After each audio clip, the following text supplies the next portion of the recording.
Sometimes in 2022, a Lagos OAP or on-air personality, as they are known as, stated on a live radio presentation that DCK Falola, Nigerian pop star of the 80s, was a one-hit wonder. In this episode, we want to find out from you guys whether the OAP was right in his assertion or he grossly misfired in his assessment of the pop star. Kunle Falola, aka DCK Falola, was born in Ibadan, Oyo State in Nigeria's southwest. He spent most of his early life in the city, which is one of the largest cities in the country. DCK grew up on a staple of juju and other traditional music, which is a norm in the mainly western states and cities in the country, Ibadan being the biggest of them all. Dizike, however, lost his parents early in life, which prompted his relocation to Lagos to live with his uncle.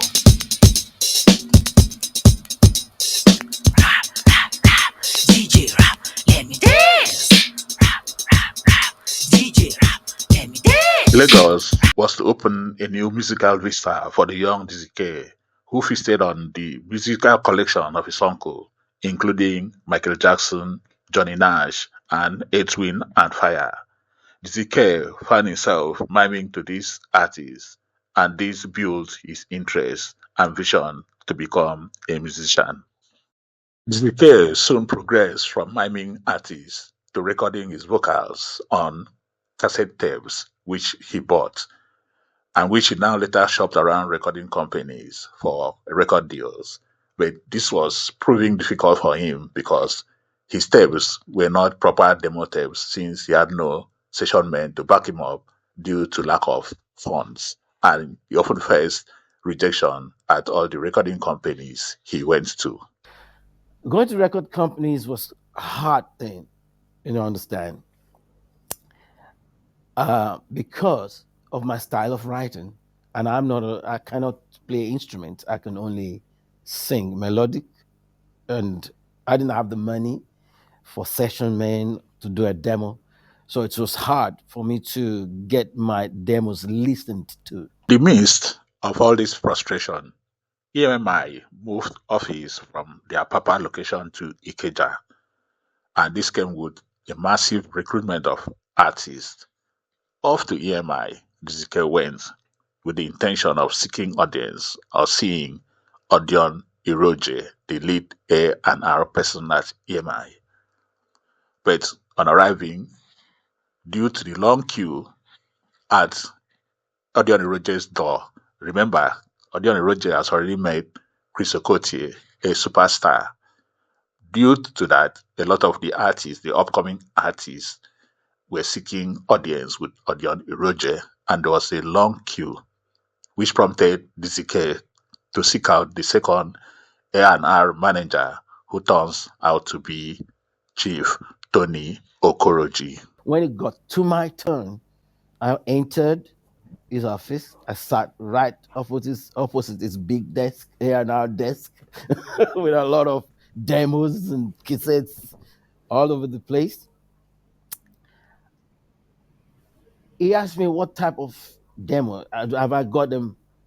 Have I got it scored and instrumental background? And I said, here we go again.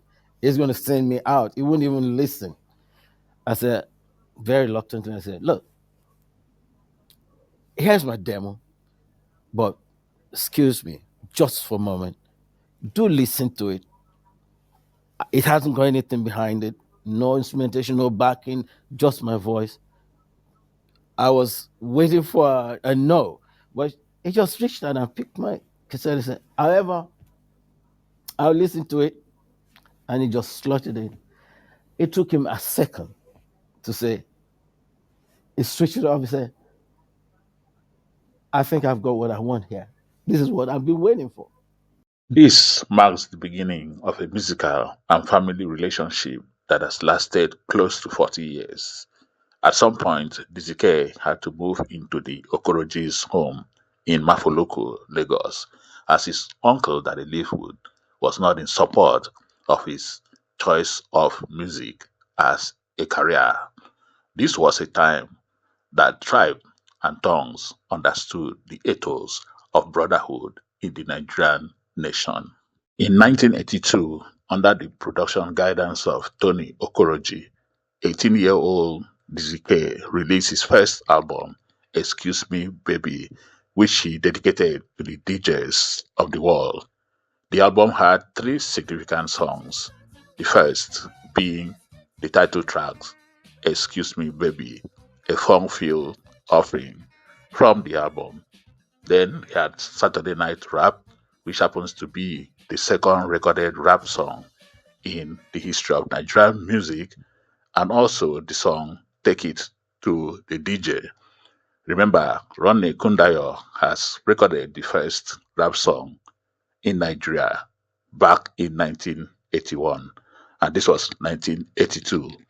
The album had other production inputs from Felix Liberty on the guitars, Ngodo Tellis on the synthesizers, and also Frankie Song. He has Vincent Ekedi and others.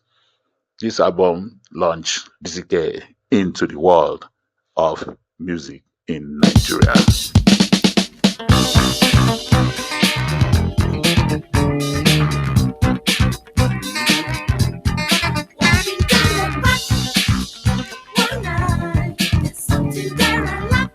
The success of Excuse Me Baby gave DCK the break into international shows.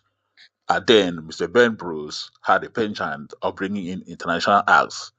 DCK had the opportunity of opening for Evelyn King, the Whispers, and other international artists and bands that came visiting. Excuse Me Baby was also a hit around campuses in which this gay Falola toured consistently around the country.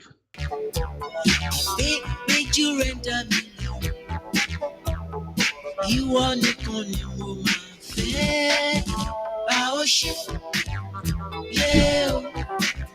In 1983, DCK followed up on Excuse Me Baby with the sophomore album Be My Friend, which had the monster hit Baby Kilode. DCK had made it intentional to appeal to the older audience in this album while also retaining the youthful fans. Be My Friend was also produced by Tony Okoroji with Nkono Tellis on the sings, mooks, and pianos, Oscar Limby handling most of the guitar works in the album. Be My Friend was a collection of songs like Be My Friend, Baby Kilode, Sweet 16, Feel Alright, and Special Love.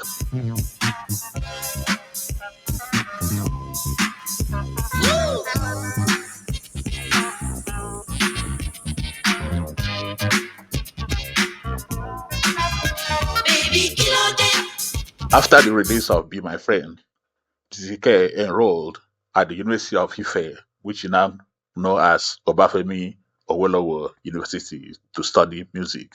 On campus, DCK exhibited his humble nature that is mostly uncommon with stars. After gaining national recognition, he decided to stay in the campus, shared rooms with fellow students at the Angola Hall, which is regarded at Ife as a second-class hostel for the boys. But then DCK made his natural humble self show up by living in the campus and in Angola Hall, where he could have afforded to buy up space in the most prestigious Awolowo Hall or Fajiji Hall or even the PG Hall in the campus. But that is the man, DZK Falola, for you. In 1984, DZK released his third album, Sweet Music, still under EMI record label, with Tony Okoroji and Konotelis running things on production. Much of the composition for the album was done while DCK was still in the university, also taking long walks into the bushes around the campus to record his vocals before meeting up with Tony Okoroji in Lagos for screening and production. Sweet Music also featured an upcoming Ed Jato as a backup vocalist. Request on the show. Sweet music coming from radio. It's you, baby. Sweet music. In 1985, DZK came up with his fourth album, first studio album titled Traffic Jammer, still with Tony Okoroji as producer and still under EMI record label. Traffic Jammer came in a more pop flavored variation and contains hit tracks like Traffic Jammer and also Who is the Other Guy of the album. They told me that you found yourself another guy. Ooh, the other guy. Tell me who's the other guy. Ooh. In 1987 was the year for In Color, the album, which becomes the fifth album from DZK Falola to the Nigerian listeners. Still on EMI label, this album was handled by Nkonotelis on the production level, Tony Okoroji having taken a step back to allow Nkonotelis to flourish on his production duties. A touch of gospel can be seen on the album with the song Thank You, Jesus. DZK also experimented much with the hip hop elements on the song Bad Boy. In 1988, DZK came up with the sixth album titled Ambushing, still with EMI record label, with a certain Bisade Ologunde, who you know as Lagbaja, handling production duties. Ambushing delved more into traditional elements and also popped up a gospel song titled Trust in God, which pointed in the direction of things to come.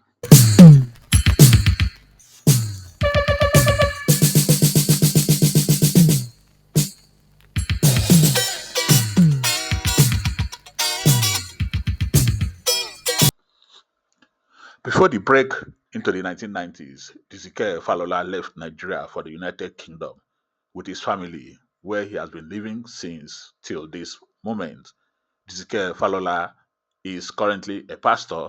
He still sings and releases gospel music and also gets involved in youth development and singing to winning souls for Christ. With six solid secular albums and a very long contract, consistent contracts with a multinational record label, EMI, I ask the question again.